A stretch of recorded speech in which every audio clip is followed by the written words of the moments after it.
Hi everybody, welcome back to The Limit Breakdown, where we break down the latest in movies, TV, and everything going on in entertainment. Today we're going to be talking about the latest Dragon Ball movie to hit theaters, Dragon Ball Super Heroes.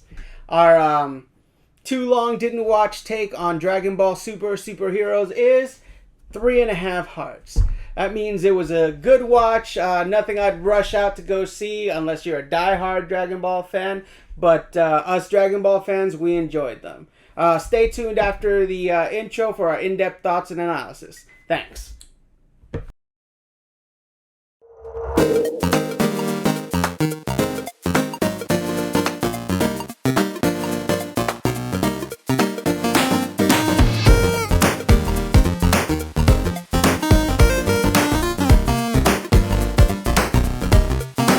Welcome back, everybody.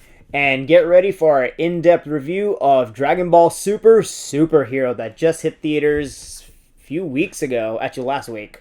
So, what did you think? About damn time. Yeah. I'm very happy that they finally gave our boys Piccolo and Gohan some love. It was much overdue. Although I don't know how I feel about them recycling the whole Cell Max, Red Cell. I don't know. Yeah. I think if you were gonna bring back Cell, it needed to be bigger. Oh, he was big. Oh well, yeah. He was bigger. And then I get that they don't know what to do with the power scaling anymore, but somebody in the naming department is starting to get a little lazy. Orange Piccolo. Yeah, Beast Gohan. Yeah, I realized that the new Dragon Ball Super has colors. Frieza's last transformation was Gold Frieza.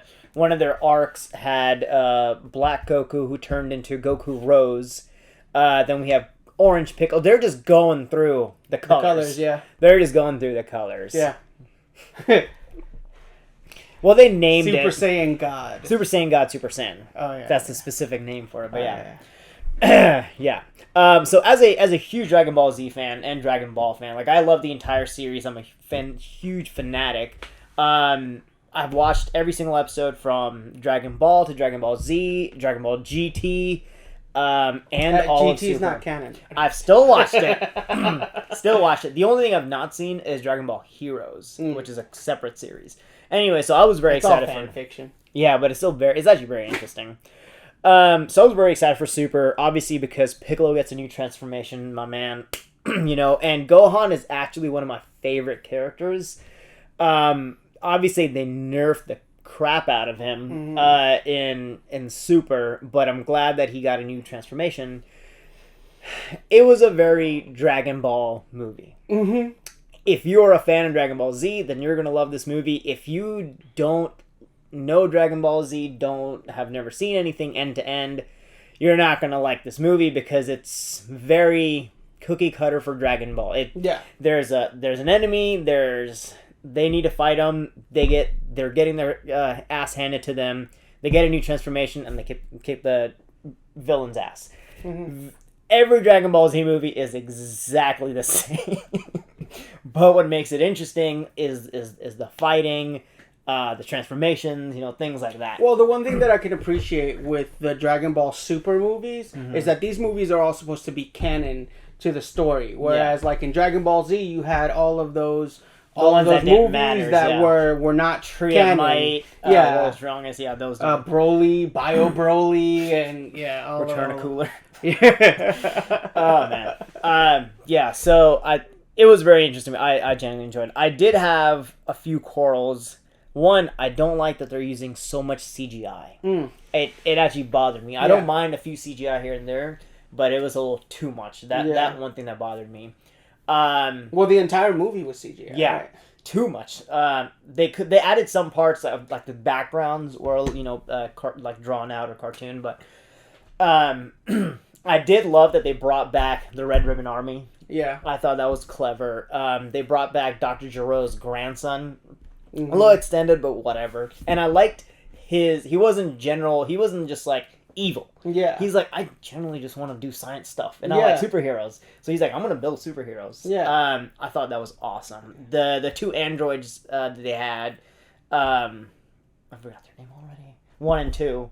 Yeah, it was Magna. No, not Magna. Omega. Omega. Yeah, something like that. Yeah. They were awesome. But I agree with you. I think Cell Max was a little extra. They're like, oh my god, they brought Cell back. I thought that was a little extra. Well, when I first saw it, I thought like, okay, like is this gonna be open ended? Like is he gonna like disappear and they're gonna have to deal with him, properly like later down the like. I got excited for a quick second, and then it was just like, oh no, he's just a monster of the day. Yeah. I love the transformations. I thought Piccolo's transformation was actually really awesome. Even though I do feel it's kind of weird that he trains a lot more than anybody else gives him credit for, and he needed the Dragon Ball to unlock his potential. I found that kind of weird. I'm like, he should have been able to kind of do it on his own. And then the other thing was Gohan's transformation. Though I loved it. I thought it was awesome. Like I said, I love Gohan. I think he's awesome. At the end of the movie, Piccolo's like, this is why you need to train more in case the Earth gets attacked. In the back of my mind, I was like, no, he doesn't. He hadn't trained. He was working on a paper about ants. Yeah. And he just saw somebody beating your friend up, and he just transformed. Theoretically, he never needs to train. So Piccolo's idea of you need to train is kind of redundant. I also had a little bit of, and this is more the ultra lib in me, but I really had a problem with Piccolo like gaslighting the hell out of Gohan in order to get him. It's like it's not enough that the world is in danger. It's not his daughter in danger. It's like I'm gonna manipulate his daughter to make him think that she's in mortal danger, even though she's not gonna be in any danger whatsoever. But she's super strong and like powerful. She's sand. She beat the crap out of the guy that was sent to kidnap her. Yeah, she goes back up, boom. I thought that was hilarious. But that's very in line with Saiyans in general. Yeah, I genuinely thought that Gohan was just gonna stay Mystic and that'd be it, and then Pan is gonna come and help some way. Like she's gonna be able to fly, and then that was what was gonna happen. This is nitpicky, but I would have been happier without this new transformation, and if he would have just simply been allowed to say, let's say he would have just gone Super Saiyan God. Yeah. Or his Mystic Gohan that he does when he... Yeah. After Super Saiyan 3, he goes Mystic Gohan where he goes back to black hair. Yeah. It's kind of almost like Ultra Instinct. Well, I don't think he ever hit Super Saiyan 3, did he? No. He went Super Saiyan 2, and then he goes Mystic Gohan. Yeah. And then he went to Beast Mode. Yeah. Well, and like I said, and I've thought that the regression of him going back to being kind of like not wanting to fight, not bookworm thing, because his whole story arc at the end of Super with the Tournament of Power was, Goku and Vegeta were the powerhouses, but he was the strategic mind. Yeah. And I thought his progression in the Tournament of Power was the realization that I need to do more to be ready for these type of shenanigans. And I thought that that's where he was at the end, and so it was a little disappointing to see him having regressed back into that. Oh, everything's fine. Pencil pusher. Yeah, and but like you said, I think part of it had to do with Piccolo not really giving him credit to be like, well, you know what? I have been. Maybe I'm not training as much as Piccolo is, but as used to be. Yeah. But he's he still can get it when it counts. Yeah, I agree. Overall, that him's transformation, I think it was a little extra, but still enjoyable. I thought one of the best lines in the movie were when at the end of the first fight, Bulma comes on an airship with Trunks and Goten.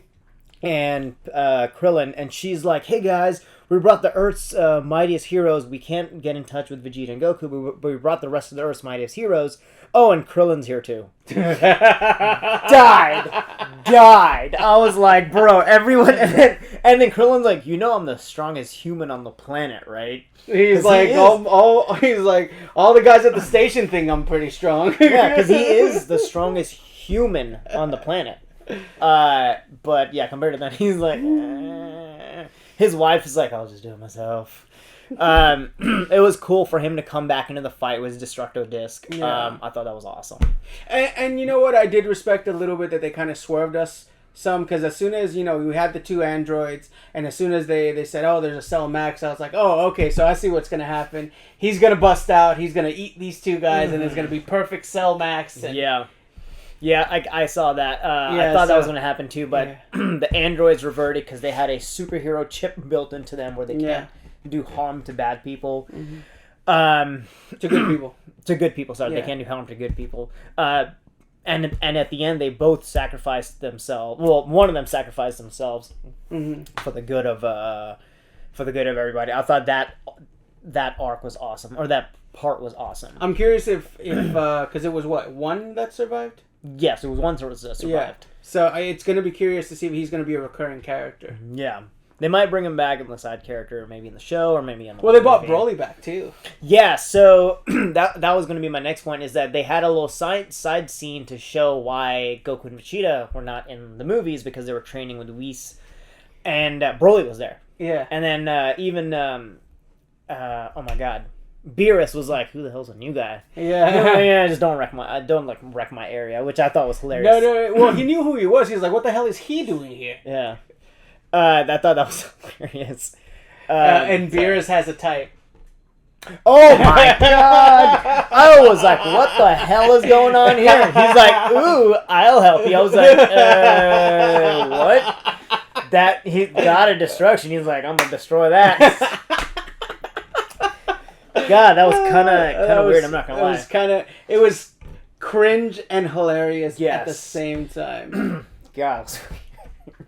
Another funny thing that I thought when Piccolo was like, "Hey, I need to gather the Dragon Balls." So two things. One, he's like, he goes to Dende and he's like, "I need to gather the Dragon Balls," and Dende's like, "Oh yeah, Bulma just collects them whenever she has time." That kind of makes sense, right? Mm-hmm. She has the money to collect them. Yeah. And he's like, well, he's only going to grant one wish. And he's like, oh, well, I just pour this water and now I can grant 3 wishes. And I'm like, where the hell did that come from? Like, randomly, now you can just magically grant 3 wishes? Well, they created the Dragon Balls to begin with, and... Correct. But it was just random, they just brought it in. They're like... Well, I didn't see it as so random as because, when they made the Dragon Balls for Namek, like, the Namekian dragon could grant 3 wishes. Yeah. So, it's just like, oh, yeah. Those big. Yeah, well... Purunga, I think his name is. Purunga, yeah. Yeah. Purunga. Yeah. Potato. But yeah, I was like, that's random. And then when the dragon appears, like, yeah, I'll grant you 3 wishes. Like, oh, King Piccolo, or whatever. Mm-hmm. He's like, I want this. And he's like, what are your other 2 wishes? And then Bulma's like, plastic surgery. Well, it's not plastic surgery. He's like, yeah, just make me look better. And he's like, and Piccolo was like, Eternal Dragon grants wishes. And you want cosmetic surgery. Yeah, you want to plump your butt. He's like, don't. And I'm like, no, I'm gonna lie, that was super cringe. Anything would have been fine. She could have been like, and at the end, she's like, yeah, we could have just wished Goku and Vegeta here. And I'm like, damn it, Bulma. Which is cringe to me because Bulma is one of my favorite female characters in that show. Multiple reasons. Well, now, plump, but whatever. Well, now she's going to be doing cosmetic surgery through science. Well, it's not even cosmetic. It's just her natural body. So. Yeah. Who wants to live forever? But yeah, still overall, very, very Dragon Ball movie. Yeah. Entertaining for Dragon Ball and Dragon Ball Z fans. For everyone that's not a Dragon Ball Z fan, you might find it a little cringy, but it's still entertaining to watch. Yeah. No, I mean, absolutely. As far as the Dragon Ball movie. It was everything that I expected it to be. It was great. There were some really good callbacks to other moments in the series. I love that Trunks and Goten messed up the fusion. Oh my god! They're like, yeah, we haven't done it in a while, Bling! And they become fat Gotenks. Yeah. I was like, oh my god. And then of course when they do like the atomic drop or whatever, and Piccolo is like, maybe this transformation isn't so useful. Man, there are so many one-liners. There's just shade left great. and right. It was great. Left and right. But overall, I thought it was an entertaining movie. What do you think? Yeah, I liked it. Like I said, it's not for the uninitiated. I don't think if you're not a fan of Dragon Ball Z, Dragon Ball Super, it's probably not going to be your cup of tea. But if you are, Definitely 2 thumbs watch it. way up. Yeah. So thank you guys for watching. Stick around. Well, not stick around, but tune in next week for more videos and reviews. Thank you. If you like our videos, please subscribe and hit the like button.